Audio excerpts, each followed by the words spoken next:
বাংলাদেশ আজকে ভালো খেলছে নাকি খারাপ খেলছে সেটা নিয়ে কথা বলার আগে বলতে চাই, বাংলাদেশ আজকে এক্সপোজ হয়েছে। ভালো দলের বিপক্ষে আমাদের সক্ষমতা কতটুকু তাই যেন হারে হারে টের পেল বাংলাদেশ। এখন পর্যন্ত আমরা প্রীতি ম্যাচগুলা কাদের সাথে খেলতাম? নেপাল, ভুটান, পাকিস্তান। সবচেয়ে ভালো টিম বলতে আমরা চিনতাম সেই ইন্ডিয়াকে। ইন্ডিয়ার সাথে ম্যাচ ড্র অথবা ম্যাচ জয়ের পর আমরা এক পৈশাচিক আনন্দ পেয়েছিলাম এবং মনে মনে স্বপ্ন দেখতেছিলাম যে আজকে ভিয়েতনামকে আমরা হারাবো। কিন্তু প্রথমার্ধে ভিয়েতনাম দেখিয়ে দিল বাংলাদেশ কেন 181তে এবং তারা কেন 103 নাম্বার পজিশনে। প্রথমার্ধে ভিয়েতনামের কাছে বাংলাদেশ একদমই পাত্তা পায়নি, খুবই বাজে ফুটবল খেলেছে প্রথমার্ধে। তবে দ্বিতীয়ার্ধে বাংলাদেশ একটা ভালো কামব্যাক দিয়েছে, যদিও কোনো গোলের দেখা পায়নি বাংলাদেশ দল আজকে। তবে যদি এই 3-0 ব্যবধানটাকে 3-1 বা 3-2 করা যেত তাও বলতে পারতাম না বাংলাদেশের সক্ষমতা আছে, কিন্তু বাংলাদেশ সেই ধরনের কিছুই করতে পারেনি। বাংলাদেশের ডিফেন্স লাইন আজকে প্রথমার্ধে একদম জঘন্য ছিল। ভিয়েতনাম যতবার আমাদের ডিফেন্স লাইনে ঢুকেছে আমি কোনোবারই দেখিনি আমাদের ডিফেন্স খুব কার্যকর কোনো ভূমিকা রাখতে পারছে।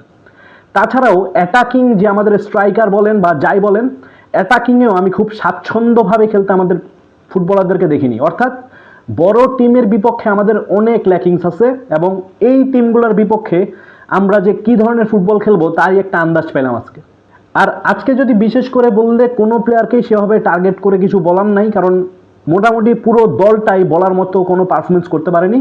তবে দ্বিতীয়ার্ধে সাদউদ্দিন, সামিদ সোম ওনাদেরকে নিয়ে না বললেই নয়। তাছাড়াও জামাল ভুঁইয়া এবং মোরসালিনের ইনক্লুশনের পর বাংলাদেশ অনেকটাই ভালো ডিফেন্ডিং করতে পেরেছে। হ্যাঁ, তবে আপনাকে এখানে একটা জিনিস বুঝতে হবে, ভিয়েতনাম এমন একটি দল যারা 2024-এর পরে আর কোনো ম্যাচ হারেনি, 1.5 বছর অপরাজিত।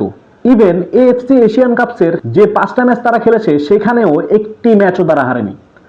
লাওস, মালয়েশিয়া এবং নেপালের বিপক্ষে তারা দুর্দান্ত জয় পেয়েছে।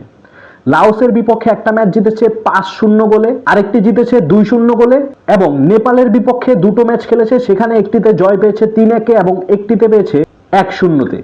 তাছাড়াও মালয়েশিয়ার বিপক্ষে তারা 3-0 ম্যাচ জিতেছে।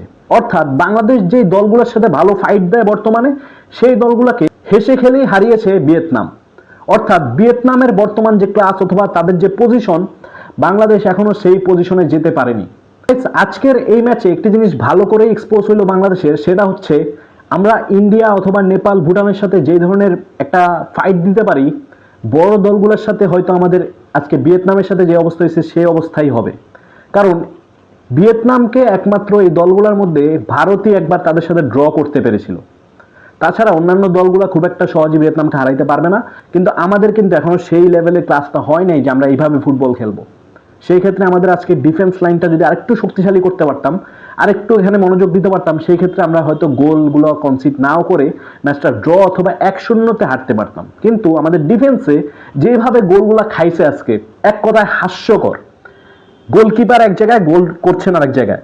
লাইক ডিফেন্ডার এবং গোলকিপারের সাথে যেন ছেলে খেলা করতেছিল ভিয়েতনামের প্লেয়াররা। তবে যাই হোক, বাংলাদেশের এখন সামনে যে সিঙ্গাপুরের ম্যাচ আছে 31 মার্চ সন্ধ্যা 6টায়, সেটার উপরে ফোকাস দেওয়া উচিত এবং সেই ম্যাচে বাংলাদেশের কাছ থেকে অবশ্যই ভালো কিছু আশা করতেছি।